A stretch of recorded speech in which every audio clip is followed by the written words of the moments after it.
मेरे सभी भाई और बहनों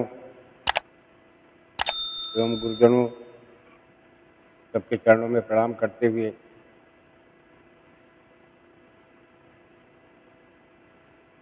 आज मैं YouTube चैनल अपने विचार के माध्यम से तिथि में जन्म लेने वाले प्राणियों के विषय में, उनके स्वभाव के विषय में, उनकी प्रकृति के विषय में मैं बता रहा हूँ। आप लोग ध्यान से सुने और अपने इष्ट मित्रों के बारे में, इस तिथि में किसका जन्म हुआ, उस पर क्या प्रभाव है, उसकी प्रवृत्ति कैसी है, उसका नेचर कैसा है, उसका स्वभाव कैसा है, वो करता क्या है, इन रहस्यों के बारे में अगर जानना है इसका थोड़ा सा अध्ययन करें, मनन करें।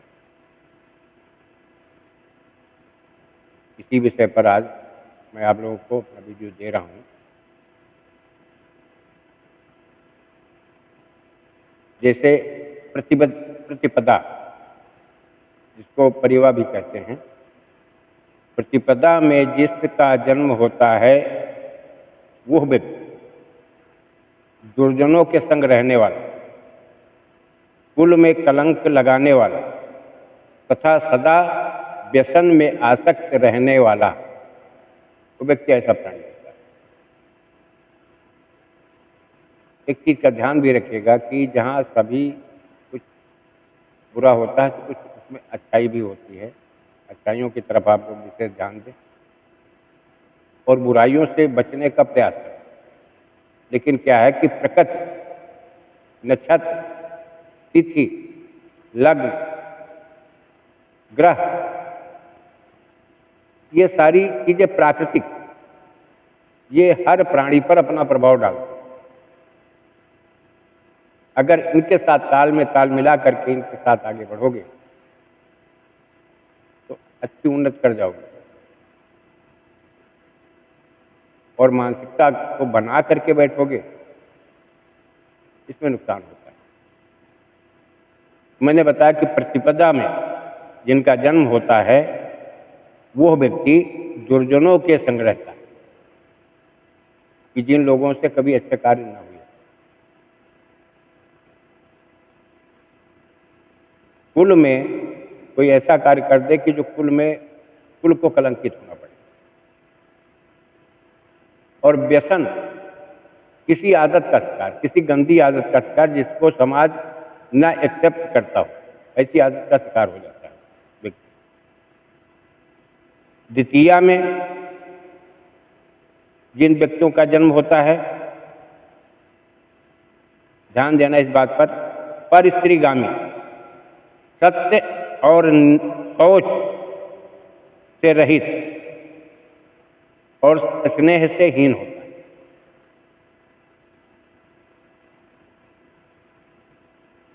शुद्धता, पवित्रता, सत्यता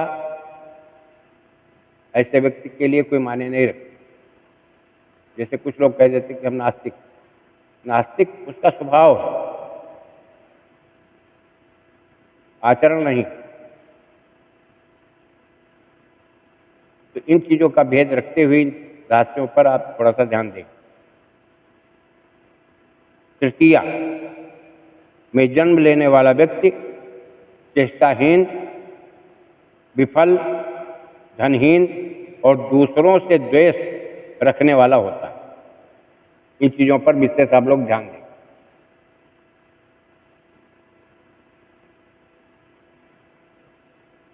चतुर्थी में जिन व्यक्तियों का जन्म होता है,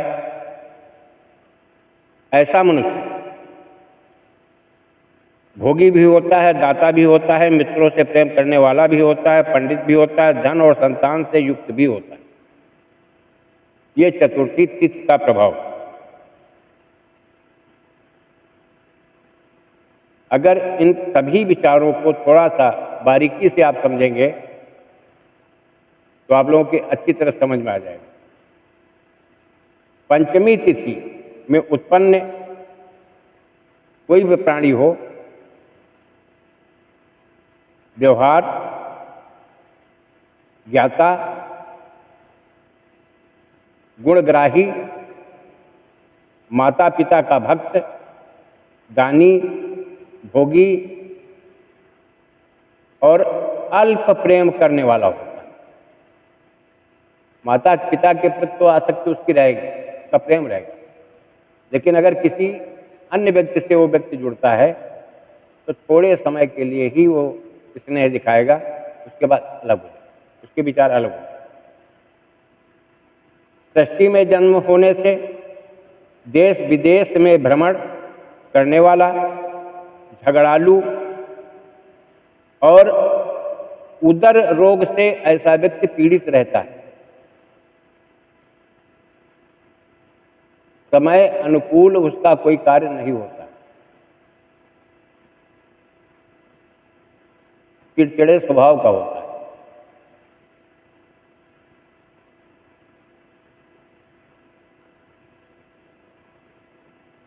सप्तमी में उत्पन्न हुआ व्यक्ति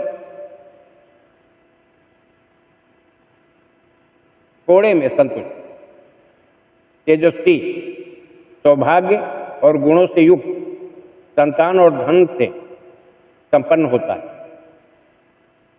ये सप्तमी का प्रभाव है। जैसे आप किसी ज्योतिषी के पास जाते हो तो भाग्य का स्थान बताया जाता है। ज्योतिष मेरा विषय नहीं है, लेकिन जिन विषयों को लेकर के मुझे अपना अध्ययन करना पड़ता है, तिथियों को लेना पड़ता है, तिथियों से प्रारंभ करना पड़ता है, नक्षत्रों से प्रारंभ करना पड़ता है साधना को, इसलिए जितना ज्ञान है मुझे, मैं उतना बता रहा हूँ। अष्टमी में जन्म लेने वाले व्यक्ति का स्वभाव धर्मात्मा, सत्यवक्ता, भोगी, दयावान, गुणी और सर्व कार्यों में कार्य कुशल, सभी कार्यों में कुशलता उसकी मिलती है। यह अष्टमी का प्रभाव।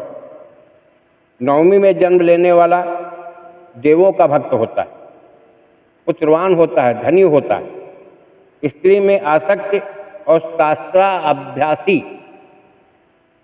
वो शास्त्रों का अभ्यास करता है, तार्किक होता है ऐसा व्यक्ति।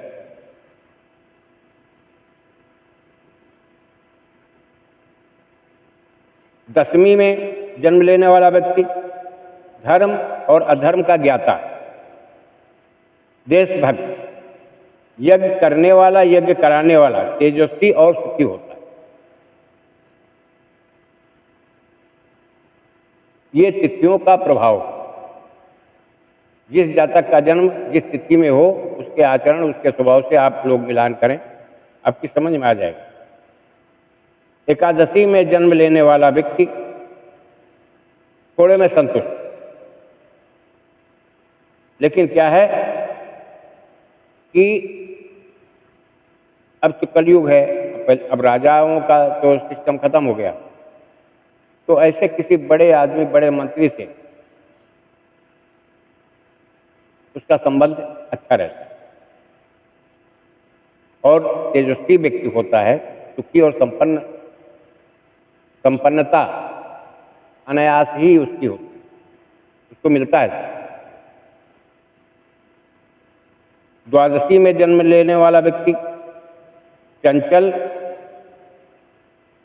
स्थिर बुद्धि, व्यस्त शरीर, प्रदेश भ्रमण और शरीर से स्वस्थ पुष्ट स्थिति का यह प्रभाव है द्वादशी का, ऐसा होता है। त्रयोदशी में उत्पन्न महासिद्ध पुरुष, बड़ा पंडित, शास्त्राभ्यासी, जितेंद्रिय और परोपकारी होता है।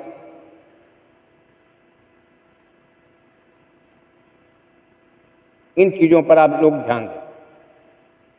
चतुर्दशी में जन्म लेने वाला व्यक्ति धनवान, धर्मात्मा, वीर, वचन को पालन करने वाला, राज सम्मान पाने वाला, यशस्वी होता है। और पूर्णिमा में उत्पन्न मनुष्य संपत्तिशाली होता है, शक्तिमान भी होता है, नीतिवान भी होता है, भोजन प्रिय भी होता है, उद्योगी भी होता है, पारखी भी होता है, और एक कमी होती है,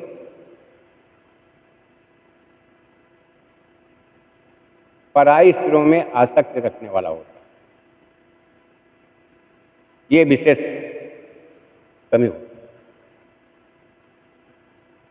अब आखिरी बात क्या होता है, जैसे तिथि क्षय हुई, उसमें क्या होता है, तिथि क्षय उसको ज्योतिष और शास्त्र में विमल कहा जाता है। ऐसी स्थिति में जन्म लेने वाला व्यक्ति गुणहीन, धनहीन, कुटिल और परवंचक होता है, जिसकी कदर न घर में हो न बाहर।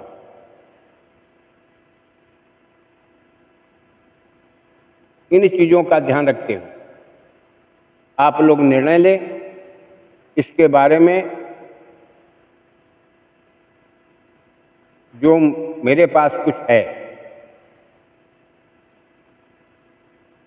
और विश्वास के लिए, प्रमाण के लिए आपको मैं ग्रंथ का नाम बता दे रहा हूं, आप मानसागरी उठाकर देखिए। मिथ्या प्रलाप, मिथ्या प्रलोभन, मिथ्या प्रवचन, मिथ्या भाषण, इससे दूर रहो मेरे भाई। अपनी वाणी को कंट्रोल में रखो, अपनी वाणी के ओज को संभाल के रखो, अपने शब्दों को इतना दुरुपयोग न करो कि जो इसमें से प्राण शक्ति, शब्दों की प्राण शक्ति जो होती वो चली जाए, तो तुम्हारी बात जो है सभी लोग मिथ्या समझेंगे। इन सारे रहस्यों को जानने के लिए इतना नियम करना जरूरी होता है कि अधिक नहीं बोला जाता है, ऐसे लोगों की संगत नहीं की जाती है जिससे तुम्हारा अहित।